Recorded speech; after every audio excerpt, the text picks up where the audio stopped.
Buenos días, soy Vanessa Vallejo y este es el podcast del Pan Am Post. El mundo entero ha visto durante décadas cómo la guerra contra las drogas, que ha cobrado miles de vidas y se ha llevado cantidades incalculables de dinero, no ha traído ningún resultado. A pesar de todos los esfuerzos, no ha sido posible librar al mundo de las drogas como quisieran algunos. En nuestro podcast de hoy, para desmontar algunos mitos que existen al respecto de la legalización de las drogas, he invitado a Julio Mejía, profesional en Gobierno y Relaciones Internacionales y director del Movimiento Libertario Colombiano. Julio, yo quisiera que empezáramos hablando de cómo la legalización de las drogas ayuda a disminuir la violencia, porque pues yo siento que lo que la gente cree, que lo que muchos creen, es que lo que hay que hacer es matar a todos los narcotraficantes y que así se acabará la violencia. Entonces, cuéntanos un poco cómo es que este proceso de legalización ayuda a la disminución de la violencia. Hola Vanessa, bueno, esto es algo que se repite bastante, incluso el presidente de Filipinas ha insistido por este enfoque frente al problema de las drogas, a perseguir consumidores y endurecer las penas para los narcotraficantes. Uno puede, bueno, además que pues se puede decir que efectivamente no disminuye la violencia, de hecho la incrementa, pero es la violencia desde el Estado hacia los ciudadanos. Pero además, cuando uno estudia el comportamiento de la violencia homicida en los países, se va a encontrar que en realidad existe una convergencia geográfica entre los lugares donde se está produciendo las drogas, en donde se tienen las rutas de narcotráfico, en donde se tienen las grandes plantaciones de hoja de coca, etcétera. Existe una convergencia geográfica entre esos lugares y los lugares donde se están produciendo los homicidios. Eso ocurre en Colombia, ocurre en Perú, ocurre en El Salvador, ocurre en Honduras. Entonces, no es cierto que legalizar las drogas va a traer más violencia o que la forma para afrontar este problema de las drogas es a través de la prohibición y la persecución a los ciudadanos, una persecución severa. Eso no lo va a solucionar. En realidad va a empeorar el problema, va a ser mucho más rentable porque entre más riesgo esté relacionado al negocio, ese riesgo se le transfiere al precio de la droga y aumenta su precio, lo infla y lo hace mucho más rentable, entonces va a hacer que más gente esté dispuesta a correr ese riesgo para poder producir la droga. Eso en realidad aumenta aún más el poder de las mafias. Julio, ¿la lucha contra las drogas ha sido efectiva en Colombia, por ejemplo? En Colombia ni en el mundo ha sido efectiva. Hay una excelente frase que sale de la Evaluación Nacional sobre las Amenazas de la Droga que produce el Departamento de Justicia de los Estados Unidos. En una edición del 2010 me causó bastante curiosidad cómo empezaba este informe. Empezaba diciendo, en general, después de todo lo que ha ocurrido, toda esta inversión enorme que le han hecho a la lucha contra las drogas, el informe empieza diciendo, en general, ha aumentado la disponibilidad de drogas ilícitas. Es decir, estaba aceptando que tras décadas y décadas de meterle dinero, recursos del contribuyente y tras una serie enorme de matanzas y de muertes, no ha servido para nada. En Colombia, digamos que particularmente existe este Plan Colombia que se empezó a implementar a partir del 2000 y uno puede hacer una evaluación de los éxitos, los fracasos y los extravíos que ha obtenido este Plan Colombia. Obviamente la lucha contra las drogas pues está en otras partes del mundo y lleva un poco más de tiempo dentro de Colombia, pero el Plan Colombia sirve bastante para comprender cuál ha sido ese impacto de una lucha completamente enfocada en solucionar el problema de las drogas. Bueno, dicho esto, cuando se mira en el 2000 y se mira la línea de tiempo desde el 2000 hasta la actualidad, se cuenta que efectivamente en los primeros años, durante la primera década, hubo un incremento importante de la incautación de los insumos para la producción de la hoja de la pasta de coca y del clorhidrato de cocaína, y ese aumento es una de las razones que las personas que apoyan la lucha contra las drogas lo toman como si fuera algo realmente eficiente. Efectivamente también hubo una disminución de las hectáreas de hoja de coca plantadas, se pasó de unas 140.000 hectáreas a unas alrededor de 50.000, 60.000, dependiendo del año que uno mire, y efectivamente hubo, digamos que un incremento enorme de las capturas y de las incautaciones, de las interdicciones aéreas y de las interdicciones terrestres. Entonces, la lucha contra las drogas fue efectiva, pues efectivamente lograron, digamos, cumplir con su cometido.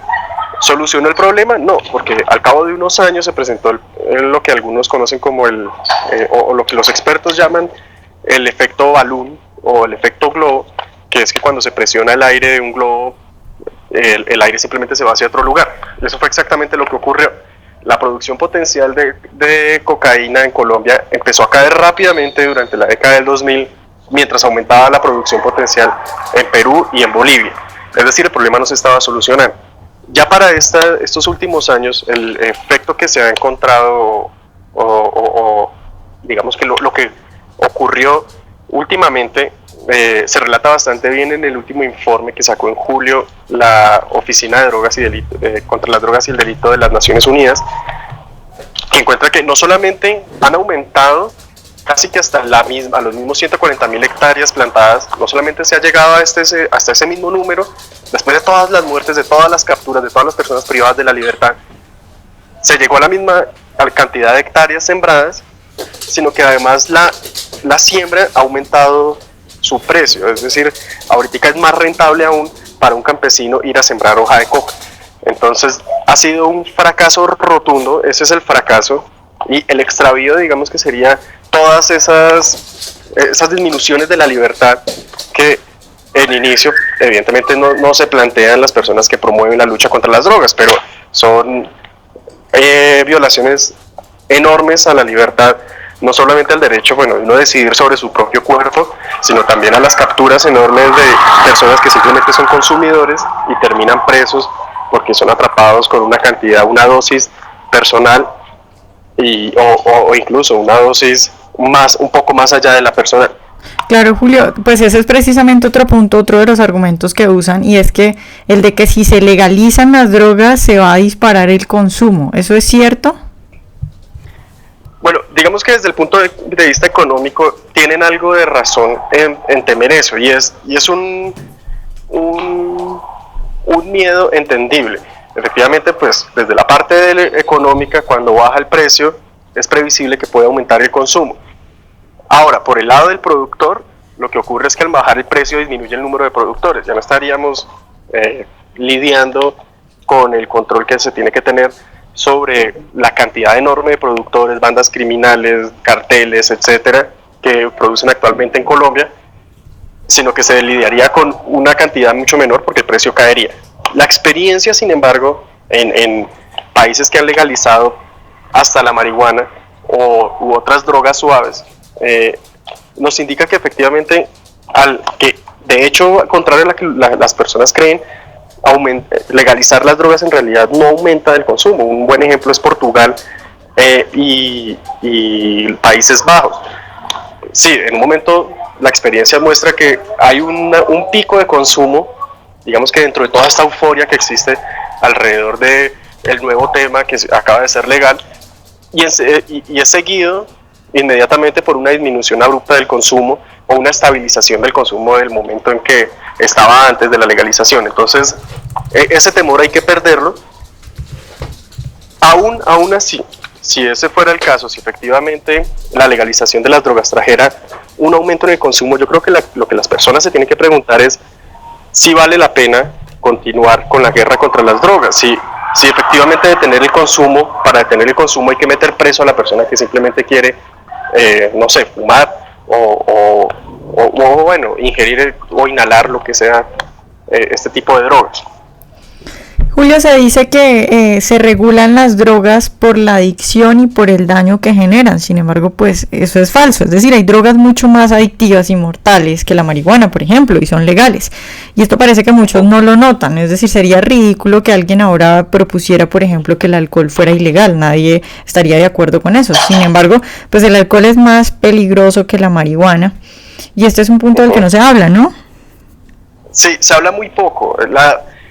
Digamos que los porcentajes que se han encontrado de adicción a estas drogas, se ha encontrado que efectivamente la marihuana tiene casi que la mitad del porcentaje de adicción, de poder de adicción que tiene el alcohol u otras drogas legales como el cigarrillo. Ahora, frente a las adicciones, eso es un tema que vale la pena realmente estudiar a fondo. No es sencillamente que una persona que se fuma un cigarrillo de marihuana queda inmediatamente adicta.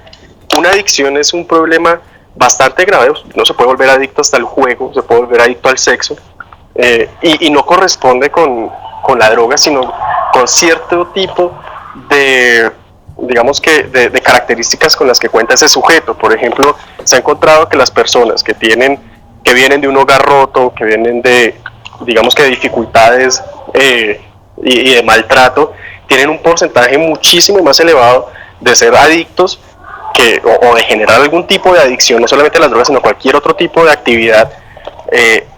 Tienen un mayor porcentaje de adicción. Entonces, el problema no están tratando de solucionar las consecuencias de ese maltrato. Digamos que la consecuencia es el consumo de drogas, pero no la causa. La causa es algo muy diferente a que simplemente fumó y se volvió adicto. La causa en realidad es un problema personal o un problema familiar que pues efectivamente se puede abordar desde diferentes ópticas. No necesariamente tiene que ser el Estado, de hecho mejor que no sea el Estado, pero se puede abordar desde diferentes sectores de la sociedad para ayudar a estas personas que sufren, que además que son adictos, después les suman ese problema grandotote que es meterlos presos, castigarlos 2 veces en la vida. Les tocó una familia rota y ahora les tocó que los priven de la libertad. Claro. Sigue, Julio, sigue, cuéntanos. No, pues solo quería mencionar que en realidad es, digamos que tan así la forma en la que han privado de la libertad tantas personas, que hay algunas cifras que son bastante alarmantes. Para 1980 los prisioneros en Estados Unidos eran unas 350.000 personas. 10 años después, en 1990, ya eran 740.000. Para el 2000 ya eran 1.3 millones de personas, y en el 2010 ya sumaban 1.6 millones de personas. O sea, la guerra contra las drogas ha sido una guerra contra la población civil. Hacerle una guerra a una mata, pues la mata ganó, y los que terminaron perdiendo fueron los civiles, que sencillamente estaban haciendo de su vida lo que sea, pero no sin afectar absolutamente a nadie. Claro, Julio, pues ya para terminar, a mí hay gente que me dice cosas como, bueno, si yo estoy de acuerdo con que cada quien haga pues con su cuerpo lo que quiere, aun si eso le hace daño, pero consumir drogas normalmente causa daños a terceros. Entonces hay gente que utiliza eso como argumento. ¿Qué podemos decir al respecto? No, miren, a ver, sí, retomando un poco lo del inicio, efectivamente hay una convergencia geográfica entre los lugares donde se están produciendo los homicidios y los lugares donde se expende droga. Una niña que muere en un barrio marginal de Bogotá por una bala perdida es una víctima. Un tipo de 21 años que prende un porro y se lo fuma no es una víctima. Y esa es, digamos, que la relación que no están entendiendo las personas que apoyan la prohibición, o incluso que ven imposible y les parece un discurso irreal apoyar la legalización o la despenalización de la producción y el consumo de drogas. De acuerdo, pero creo que el punto de esta gente es como que si tú consumes, te vuelves, por ejemplo, agresivo, te vuelves un ladrón, entonces que no solamente te afectas a ti, sino que afectas a los demás. Es decir, nadie está esperando que legalicen las drogas para decir, listo, ahora que las legalizaron ya puedo ir a robar, puedo ir a consumir y ser agresivo. Ese tipo de temas de violencia intrafamiliar o ese tipo de violencia no corresponde en realidad con un mayor consumo de drogas. Y aún si lo hiciera, la pregunta es, ¿vale la pena soportar el daño colateral? Porque el daño colateral es que nosotros en Colombia tenemos más o menos unos 8 millones de víctimas. Todos han sido violencia de la guerra contra las drogas, todos. La verdadera pregunta es si vale la pena soportar esta enorme producción, esta máquina, esta fábrica de producción de víctimas que tenemos en Colombia, si vale la pena mantenerla solamente para unos temas de agresividad que muy probablemente no están relacionados con el consumo de drogas, sino con otro tipo de actitudes personales de estas personas que son agresivas. Pues de acuerdo, además que en ese punto se habla es como de una posibilidad, ¿no? Porque es decir, muchas personas son adictos incluso y no son personas agresivas. Por ejemplo, un adicto a la marihuana normalmente puede mantener sus actividades normales como cualquier otra persona. Y si habláramos de eso, pues entonces habría que también Pensar lo mismo con el alcohol, que el alcohol posiblemente también hace que la gente sea agresiva, y entonces no se puede prohibir todo lo que tenga una posibilidad de que pues suceda algún daño. Claro, y no se puede y no se debe, porque habría que prohibir absolutamente todo. Hay gente que es adicta al Pegastick y que le encanta olerlo, y entonces tocaría prohibir también el Pegastick. Hay otra gente que es adicta al sexo, tocaría prohibir el sexo. Si lo que estamos buscando es un Estado que se encargue de solucionarle absolutamente cada uno de los problemas a las personas para que sean, digamos, que seres humanos perfectos, eso no va a pasar, eso no va a ocurrir jamás. En cambio, lo que sí ocurre cuando ese tipo de Estado se mete en la vida de las personas es, por una parte, le destruye la vida a los ciudadanos de bien que cumplen las normas, que simplemente están optando por una decisión que solamente los afecta a ellos, pero por otra parte genera una mafia y un mercado negro que termina, al no poder ir, por ejemplo, la persona a decir, mire, me robaron 1 kilo de cocaína, pues le toca, no puede ir a la justicia, le toca pues hacer justicia por su propia mano, y ese es el verdadero costo al final, o todo ese mercado subterráneo del cual pues no se puede conocer muchos detalles precisamente porque está al margen de la vida social normal. Entonces ocurren todas estas expropiaciones, estos desplazamientos de población para poder plantar cultivos, estas desforestaciones enormes para poder plantar los cultivos, o todo el daño ambiental que cometen durante la plantación y la producción y la comercialización de las drogas. Entonces, en realidad, el costo que estamos sufriendo, que parece que es algo increíble de decir, el verdadero costo o la verdadera mala decisión es prohibir las drogas. Si lo que se quiere es promover la paz, y si lo que se quiere es vivir en una sociedad mucho menos violenta, el primer paso es legalizar las drogas. Claro, bueno, Julio, pues muchas gracias por estar hoy con nosotros. Gracias a ti, Vanessa.